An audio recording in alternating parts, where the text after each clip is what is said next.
بسم اللہ الرحمن الرحیم بسم اللہ الرحمن الرحیم والصلاة والسلام علی اشرف الانبیاء والمرسلین اما بعد۔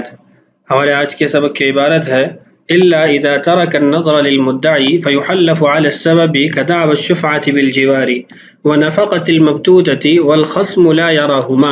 أي يحلف على الحاصل إلا أن يلزم من الحلف على الحاصل ترك النظر للمدعي، فحينئذ يحلف على السبب كدعوى الشفعة بالجوار، فإنه يمكن أن يحلف على الحاصل أن لا تجب الشفعة بناء على مذهب الشافعي رحمه الله، فإن الشفعة لا تثبت بالجوار عنده، فيحلف المشتري بالله ما اشتريت هذه الدار. وكذا إذا ادعت النفقة بالطلاق البائن كالخلع مثلا فإنه لا يجب النفقة عند الشافعي رحمه الله وتجب عندنا، فإن حلف بالله ما تجب عليك النفقة فربما يحلف على مذهب الشافعي رحمه الله، فيحلف على السبب بالله ما طلقتها طلاقا بائنا، وكذا في سبب لا يرتفع كعبد مسلم يدعي عتقه، فإن المولى يحلف بالله ما أعتقته، فإنه لا ضرورة إلى الحلف على الحاصل لأن السبب لا يمكن ارتفاعه، فإن العبد المسلم إذا اعتق لا يسترق، وفي الأمة والعبد الكافر على الحاصل لأن السبب قد يرتفع فيهما، أما في الأمة فبالردة واللحاق إلى دار الحرب ثم السبي، وأما في العبد الكافر فبنقض العهد واللحاق إلى دار الحرب ثم السبي، ويحلف على العلم من ورث شيئا فادعاه آخر، وعلى البتات إن وهب له أو اشتراه، البتات القطع، فالموهوب له والمشتري يحلفان بالله ليس هذا ملكا لك، فعدم الملك مقطوع به بخلاف الوارث فإنه يحلف بالله لا أعلم أنه ملك لك، فإنه ينفي العلم بالملك، وعدم الملك ليس مقطوعا به في كلامه، وصح فداء الحلف والصلح منه ولا يحلف بعده، أي إذا توجه الحلف فقال أعطيت هذه 10 فداء من الحلف وقبل الآخر، أو قال المدعي صالحت عن دعوى الحلف على كذا وقبل الآخر صح وسقط حق الحلف۔ یہ ہے آج کے ہمارے سبق کی عبارت۔ اس عبارت کی ابتدا میں جو مسئلہ ذکر ہے اس کا کچھ حصہ ہم پہلے پڑھ چکے ہیں اور کچھ حصہ انشاءاللہ آج کی اس ویڈیو کے اندر ہم پڑھیں گے۔ مسئلے کا خلاصہ یہ تھا کہ جب قسم لی جائے گی مدعا علیہ سے تو کیا معاملے کے نتیجے پر اس سے قسم لی جائے گی یا اس کے سبب پر قسم لی جائے گی؟ تو ہم نے یہ کہا تھا کہ سبب کو دیکھا جائے گا۔ اگر سبب ایسا ہے کہ جو ختم ہو سکتا ہے تو اس صورت کے اندر تو حاصل پر قسم لی جائے، اور اگر سبب ایسا ہے جو ختم نہیں ہو سکتا تو اس صورت کے اندر سبب پر قسم لے لی جائے۔ اور حاصل پر بھی قسم لینے کے اندر ایک شرط اور لگائی گئی تھی کہ حاصل پر قسم اس وقت لی جائے گی جب اس کے اندر مدعی کا نقصان نہ ہو۔ تو پہلی جو صورت ہے کہ حاصل پر قسم لی جائے گی ایسے اسباب کے اندر جو مرتفع ہو سکتے ہیں، ختم ہو سکتے ہیں، وہ ہم سابقہ ویڈیو میں پڑھ چکے ہیں۔ آج کی اس ویڈیو کے اندر ہم یہ پڑھیں گے کہ حاصل پر قسم نہیں لی جائے گی اس صورت کے اندر جس صورت میں مدعی کا نقصان ہو رہا ہو، اور ایسے ہی آخر میں وہ صورت بھی آئے گی جس کے اندر سبب پر قسم اس لیے لی جاتی ہے کہ سبب مرتفع نہیں ہو سکتا، ختم نہیں ہو سکتا۔ تو آئیے شروع کرتے ہیں۔ الا اذا ترك النظر للمدعی، ہاں اس صورت کے اندر آپ حاصل پر قسم نہیں لیں گے جس صورت کے اندر مدعی کے لیے شفقت نہ ہو یا مدعی کا اس کے اندر فائدہ نہ ہو بلکہ نقصان ہو۔ فيحلف على السبب، اس صورت کے اندر سبب پر قسم لے لی جائے۔ كدعوى الشفعة بالجوار، جیسے جیوار کی وجہ سے، پڑوس کی وجہ سے شفا کا دعویٰ کرنا۔ ونفقة المبتودة، مبتوتہ عورت یعنی جس کو طلاق بائن دے دی گئی ہے اس کا نفقہ، اس کا خرچہ، اس کا دعویٰ کرنا۔ والخصم لا يراهما، اور جو فریق مخالف ہے بعض اوقات یہ ہو سکتا ہے کہ وہ ان دونوں کو جائز نہ سمجھتا ہو، یعنی اس کے نزدیک یہ حقوق حاصل نہ ہو۔ مثلا امام شافعی رحمہ اللہ کے نزدیک شفاء بالجوار، پڑوس کی وجہ سے شفاء کا حق حاصل نہیں ہوتا، تو اس صورت کے اندر جو مدعا علیہ ہے وہ مذہب کے مطابق قسم کھا لے گا کہ اس کو شفاء حاصل نہیں ہے۔ ایسے ہی مبتوتہ کا نفقہ ہے، امام شافعی رحمہ اللہ کے نزدیک وہ اس کا استحقاق نہیں ہے، اس کا حق نہیں ہے، جبکہ حنفیہ کے نزدیک اس کا حق ہے، تو مدعا علیہ تو وہ حاصل پر تو قسم اٹھا لے گا کہ اللہ کی قسم میرے اوپر اس کا نفقہ واجب نہیں ہے، اور اپنی قسم کے اندر سچا بھی ہوگا، جبکہ ان دونوں صورتوں کے اندر مدعی کا نقصان ہو جائے گا۔ ای یحلف علی الحاصل، متن کی عبارت کی وضاحت ہے کہ حاصل پر قسم لی جائے گی، ہاں اگر حاصل پر الا ان یلزم من الحلف علی الحاصل ترک النظر للمدعی، ہاں اگر حاصل پر قسم لینے کے اندر مدعی کا نقصان ہو، مدعی کی رعایت ختم ہو رہی ہو، فحینئذ تو اس صورت کے اندر یحلف علی السبب، سبب پر قسم لی جائے گی، کدعوی الشفاعۃ بالجوار، جس کی پہلی مثال یہ ہے کہ شفاع بالجوار، پڑوس کی وجہ سے شفاع کا حق حاصل ہونا، اس کا دعویٰ کیا گیا۔ فإنه يمكن أن يحلف على الحاصل، اس دعویٰ کے اندر ممکن ہے کہ مدعا علیہ سے قسم لی جائے حاصل پر، اللہ تجیب الشفاعۃ بناء على مذہب الشافعی رحمہ اللہ، کہ امام شافعی رحمہ اللہ کے مذہب کے مطابق شفاع واجب ہی نہیں ہوتا، فإن الشفاعۃ لا تثبت بالجوار عنده، امام شافعی رحمہ اللہ کے نزدیک پڑوس کی وجہ سے شفاع ثابت نہیں ہوتا۔ فیحلف المشتری، تو اس لیے جو خریدار ہوگا اس سے جو یعنی مدعا علیہ ہے، اس طریقے سے قسم لی جائے گی، باللہ ما اشتریت هذه الدار، سبب پر قسم لی جائے گی کہ تم قسم اٹھاؤ اللہ کی قسم میں نے اس گھر کو نہیں خریدا، اس زمین کو نہیں خریدا۔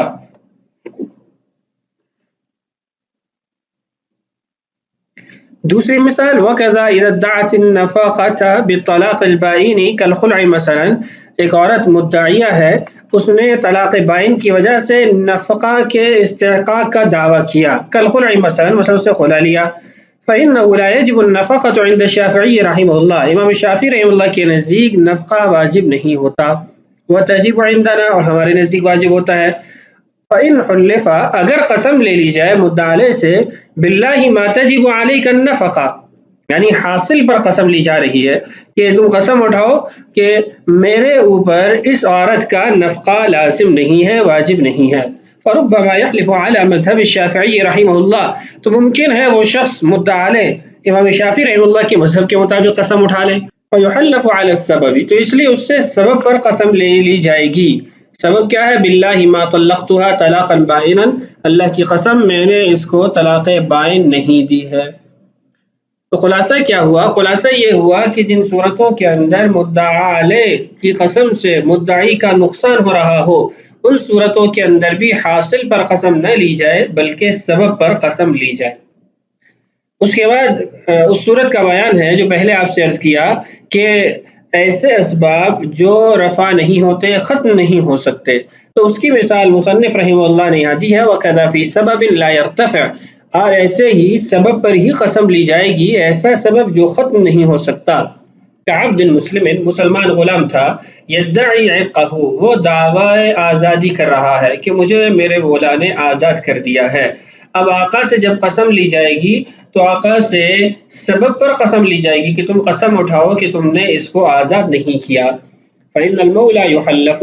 آقا سے قسم لی جائے گی، باللہ ما اعتقتہ، اللہ کی قسم میں نے اس کو آزاد نہیں کیا۔ فإنه لا ضرورة إلى الحلف على الحاصل، اس صورت کے اندر بھی حاصل پر قسم لینے کی ضرورت نہیں ہے، اس لیے کہ لأن السبب لا يمكن ارتفاعه، کہ یہ ایسا سبب ہے جس کو ختم نہیں کیا جا سکتا، ایسا نہیں ہے کہ وہ آزاد تھا پھر غلام بن جائے،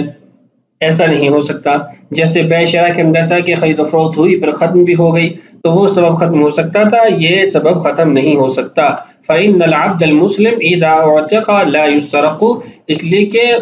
مسلمان غلام جب ایک بار آزاد کر دیا جائے تو دوبارہ اس کو غلام نہیں بنایا جا سکتا۔ یہاں پر جو العبد المسلم کی قید ہے، یہ قید اتفاقی نہیں ہے بلکہ قید احترازی ہے، اس لیے کہ اگر غلام کافر ہو تو اس کا دوبارہ غلام بننا آزادی کے بعد ممکن ہے، تو اس لیے وہاں پر سبب ایسا نہیں ہے جس سبب کو ختم نہیں کیا جا سکتا۔ اس کی آگے وضاحت دیکھیے، وفی الامتی، اور باندی، والعبد الکافر، اور کافر غلام کے معاملے میں جب یہ دونوں دعوی عتق، دعوی آزادی کر رہے ہوں تو اس وقت قسم حاصل پر لی جائے گی۔ مولا سے حاصل پر کیسے قسم لی جائے گی کہ تم قسم اٹھاؤ کہ یہ دونوں آزاد نہیں ہیں، لأن السبب قد يرتفع فيهما، سبب کیسے رفع ہوگا، کیسے ختم ہوگا، اما فی الامہ، باندی کا جو معاملہ ہے، فبالردتی، اس کا مرتد ہو جانا، واللحاق الى دار الحرب، اور اس کے بعد دار الحرب چلے جانا، ثم السبی، پھر اس کے بعد دوبارہ قیدی بن جانا۔ اما فی العبد الکافر، تو اس کی صورت یہ ہوگی فبنقض العہد، اس نے وعدہ جو عہد کیا تھا ذمی ہونے کا وہ ختم کر دیا، واللحاق الى دار الحرب، دار الحرب کے اندر جا کے مل گیا، دار الحرب میں رہنے لگا، ثم السبی، پھر اس کے بعد دوبارہ اس کو قید کر لیا گیا۔ تو ان دو معاملات کے اندر بھی، یعنی غلام کے معاملے کے اندر بھی مطلقاً ایسا نہیں ہے کہ ہمیشہ آپ سبب پر قسم لیں گے، بلکہ مسلمان غلام کے معاملے میں سبب پر قسم لی جائے گی، اس لیے کہ وہ ایسا سبب ہے جس کو ختم نہیں کیا جا سکتا۔ جبکہ باندی ہو یا کافر غلام ہو تو اس کی آزادی کے بعد بھی اس کا غلام بننا ممکن ہے، تو اس لیے وہاں پر حاصل پر قسم لی جائے گی۔ تو یہ تھی بحث، جس کا کچھ حصہ ہم نے سابقہ ویڈیو میں پڑھا اور کچھ حصہ آج کی اس ویڈیو کے اندر پڑھا۔ اس کے بعد اس باب کے آخری دو مسئلے ہیں۔ پہلا مسئلہ یہ ہے کہ کب یقینی طور پر قسم لی جائے گی اور کب علم کی بنیاد پر قسم لی جائے گی۔ اس کا خلاصہ اس بحث کا یہ ہے کہ جب بھی کسی شخص سے اس کے ذاتی فعل پر قسم لی جائے تو اس سے قطعی اور یقینی کلمات سے لی جائے کہ تم قسم اٹھاؤ کہ تمہاری یہ ملک نہیں ہے، کہ تم قسم اٹھاؤ کہ تم نے یہ کام نہیں کیا۔ اور اگر اس سے کسی اور کی ذات کے بارے میں قسم لی جا رہی ہے تو وہاں پر وہ علم کی بنیاد پر قسم اٹھائے گا کہ اللہ کی قسم میں نہیں جانتا کہ یہ اس کا مالک ہے، یا پھر اللہ کی قسم میں نہیں جانتا کہ اس نے یہ کیا۔ اپنے عدم علم یعنی علم کی نفی پر قسم اٹھائے گا جب کسی اور کے بارے میں قسم اس سے لی جائے۔ اس بحث کو عبارت کے اندر سمجھتے ہیں، وَيُحَلَّفُ عَلَى الْعِلْمِ، اور علم پر قسم لی جائے گی، من ورث شیئا، جو کسی چیز کا وارث بنا، فادعاہ آخر، دوسرے شخص نے دعویٰ کر دیا کہ یہ چیز تو میری ہے، تو اس سے قسم لی جائے گی کہ تم قسم اٹھاؤ کہ میں نہیں جانتا کہ یہ تمہاری ملک ہے۔ وعلی البتاتی، اور یقینی طور پر قسم لی جائے گی، ان وہب لہ، اگر اسے کوئی چیز ہبہ کی گئی ہے، او اشتراہ، یا اس نے خریدی ہے، اس لیے کہ ہبہ اور خریداری یہ انسان کا اپنا ذاتی فعل ہے، اس کے معاملے کے اندر اس سے یقینی کلمات کے ساتھ قسم لی جائے گی۔ البتات القطع، بتات کہتے ہیں قطعی چیز کو، یعنی قطعاً یا یقیناً بات کرنا۔ فالموہوب لہ، جس کو چیز ہبہ کی گئی ہے، والمشتری، اور جس نے چیز خریدی ہے، یحلفانی، ان دونوں سے قسم اس طریقے سے لی جائے گی، باللہ لیس ھذا ملکا لک، اللہ کی قسم یہ تمہاری ملک نہیں ہے۔ فعدم الملک مقطوع بہ، ملکیت کا نہ ہونا یہ قطعی بات ہے، یہ فیصلہ کن بات ہے، تو اس کی قسم بھی فیصلہ کن ہی ہوگی۔ بخلاف الوارث، برخلاف وراثت کے مسئلے کے، وارث کے مسئلے کے، فإنه يحلف، اس سے قسم لی جائے گی، باللہ لا اعلم انه ملک لک، اللہ کی قسم میں نہیں جانتا کہ یہ تمہاری ملک میں، یعنی تم اس کے مالک ہو۔ فإنه ينفي العلم بالملک، وہ ملکیت کے علم کی نفی کرے گا، یعنی اس کو اس کی ملکیت کا علم نہیں ہے، اس کی نفی کرتے ہوئے قسم اٹھائے گا۔ وعدم الملک لیس مقطوعا به فی کلامہ، اس صورت کے اندر ملکیت کا نہ ہونا اس بات کو یقینی اور قطعی طور پر بیان نہیں کیا جا رہا، بلکہ اپنے علم کے نہ ہونے کو بیان کیا جا رہا ہے۔ اس باب کا آخری مسئلہ دیکھیے، آخری مسئلہ یہ ہے کہ جو قسم ہے، یعنی مدعا پر جب قسم لازم ہوتی ہے تو مدعا اس قسم کے بدلے میں اگر ادائیگی کرنا چاہتا ہے، صلح کرنا چاہتا ہے، اس کا فدیہ ادا کرنا چاہتا ہے تو وہ کر سکتا ہے قسم سے بچنے کے لیے، لیکن اس کے بعد مدعی کو یہ حق حاصل نہیں ہے کہ وہ اس سے دوبارہ کیس کر کے، دعویٰ کر کے قسم اٹھوا سکے۔ عبارت دیکھیے، وصح فداء الحلف، اور درست ہے قسم کا فدیہ ادا کرنا، والصلح منہ، اور ایسے ہی پیسہ دے کر یا کوئی اور چیز دے کر صلح کرنا۔ فداء الحلف اور صلح یہ دونوں تقریباً ایک ہی چیز ہیں، دونوں سے مراد ایک ہی ہے۔ ولا يحلف بعدہ، لیکن جب فدیہ مدعی نے لے لیا، صلح کا مال لے لیا، اس کے بعد وہ مدعا علیہ سے قسم نہیں لے سکتا۔ ای اذا توجہ الحلف، مطلب یہ ہے کہ جب حلف یعنی قسم اس کی طرف متوجہ ہوئی مدعا علیہ کی طرف، فقال، تو اس نے کہا، اعطیت هذه العشر فداء من الحلف، کہ میں نے یہ 10 قسم کے فدیہ کے طور پر آپ کو ادا کیے۔